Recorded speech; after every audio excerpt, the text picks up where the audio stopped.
एक एक तस्वीर हम आपको दिखा रहे हैं श्रीलंका में प्रदर्शन की तस्वीरें क्या कहती हैं, उसके मायने भी समझाने की कोशिश करें। हमारे साथ लगातार खास मेहमान जुड़े हुए हैं, कर्नल ढीनी हमारे साथ लगातार जुड़े हुए हैं। सर, एक बहुत बड़ी चिंता की बात इस प्रदर्शन को लेकर यह नजर आती है कि यहां पर कोई एक डायरेक्शन नहीं है, यानी कि कोई एक कर्ता धर्ता इस पूरे आंदोलन में नहीं है। जिसकी जो समस्या, मसलन किसी के रोड की समस्या है, किसी की कुछ और समस्या है, वो इन्हें लेकर सड़कों पर है। तो ये इनडायरेक्शनल जो प्रदर्शन है, ये किस दिशा में जा सकता है और ये वहां की सिक्योरिटी के लिहाज से कितना बड़ा थ्रेट हो सकता है? देखिए अनुराग, आपने बिल्कुल सही कहा कि इन सब के अंदर एक गुस्सा है जो कि जिसकी वजह से ये अभी सड़कों पे आए हैं। लेकिन हमें एक चीज और समझना पड़ेगा कि एक मॉब मेंटालिटी है जी, और एक मोबाइल मेंटालिटी भी है, जिसको मैं मोबाइल मेंटालिटी कहता हूं, जो कि सोशल मीडिया है।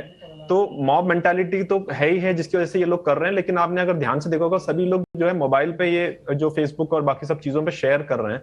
तो वो एक एडिशनल इनके लिए एक वो भी होता है कि जैसे आज के एक जनरेशन या आज के जो वे ऑफ लाइफ में जो लोग अपना अपना पोस्टर्स और वो जो पोस्ट करते हैं, तो उसकी वजह से भी ये एक जो एजिटेशन है उसको एक अलग डायमेंशन भी मिला है। तो जिसकी वजह से मैं समझता हूं आज जैसे इंटरनेशनल अटेंशन उनको मिल गया है, तो कहीं ना कहीं ये श्रीलंका के अभी तो सिर्फ कोलंबो में ये हो रहा है, बाकी जगहों पर अगर इस तरह का प्रॉब्लम्स हो गए फिर ये बहुत ही मुश्किल हो जाएगा इस देश को अपने आप को बचाना। क्योंकि अभी तो जैसे बहुत ज्यादा वायलेंस नहीं हो रहा है, लेकिन मैं जैसे पहले मैंने बताया, इसको इसी तरह से एक नॉन वायलेंस बिना कोई एक आग या इस तरह के लगाकर बहुत दिन तक आगे नहीं चल सकता, क्योंकि डेफिनेटली इसके अंदर ऐसे लोग भी घुसेंगे जो कि इसके माइलेज, अपना पॉलिटिकल माइलेज या अपना रिलीजियस माइलेज या अपना आइडियोलॉजिकल माइलेज। लेकिन अगर इतनी बड़ी संख्या में जनता सड़कों पर उतरे तो यह समझना बहुत मुश्किल नहीं है कि सरकार की नीतियां जो थी वो दरअसल इसके लिए जिम्मेदार थी, और उन नीतियों में एक जो राजपक्षे परिवार का पक्ष जुड़ जाता है वो ये कि परिवारवाद इतना हावी रहा इस सरकार में, यानी मंत्री भी अगर है तो वो राजपक्षे परिवार का है, प्रधानमंत्री खुद राजपक्षे परिवार के,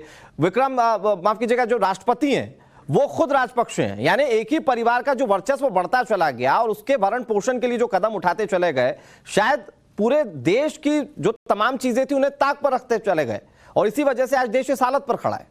बिल्कुल, कोई इसमें कोई शक नहीं है। आप देखिए, जब इनके एक पूरा राजपक्सा फैमिली का, अगर मैं गलत नहीं हूं तो तकरीबन 9 ऐसे मेंबर्स थे जो कि कैबिनेट में मिनिस्टर्स या बाकी सब हाई प्रोफाइल पोस्ट में थे। 9 एक ही परिवार के 9 लोग। तो जब खुद के जैसे अभी जिस तरह से ये लोग अभी जो दिखा रहे हैं जो प्रोटेस्ट, वो वहां पर किचन में जाके जो खाना मिल रहा है, कोई एक मैं रिपोर्ट पढ़ रहा था कि उन्होंने अपने बाथरूम तक में एसी लगा रखा था। जब वो लोग बोल रहे हैं यार हमारे घर पे लाइट नहीं है और यहाँ बाथरूम में तक यहाँ पर एसी लगा रखा है, तो उस तरह का एक जो गुस्सा है वो राजपक्सा फैमिली के अंदर में के खिलाफ इन्होंने डायरेक्ट किया है। और वहीं पर जो गोटाबाया राजपक्सा ने सबसे बड़ी गलती की थी, जब ये उन्होंने देखा कि ये इस तरह से अपने हाथ से बाहर जा रहा है, तो उनको उसी टाइम पे इस्तीफा देना चाहिए था और उनको सिर्फ स्टेप आउट करना चाहिए था। तब मेरे ख्याल से इतना प्रॉब्लम नहीं होता।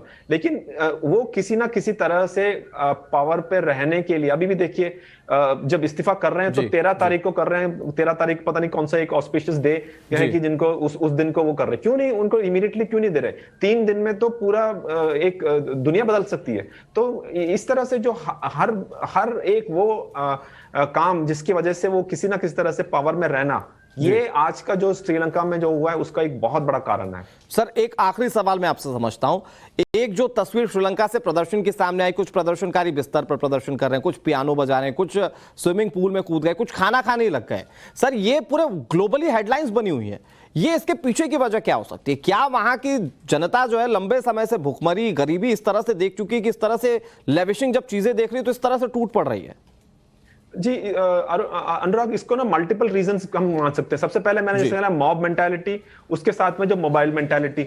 दूसरी पॉइंट जो है एक वो जो क्लास डिफरेंस या जो बोलते हैं ना, एक ये सब जो लोग आए हैं ग्राउंड पे या सड़क पे, वो सब आम लोग हैं। और राजपक्सा फैमिली एक ऐसा फैमिली है जो सबसे अमीर, सबसे ज्यादा पावरफुल, उस देश में सबसे ज्यादा आराम और अय्याशी के साथ में जो जी रहे हैं, उस तरह का एक इमेज।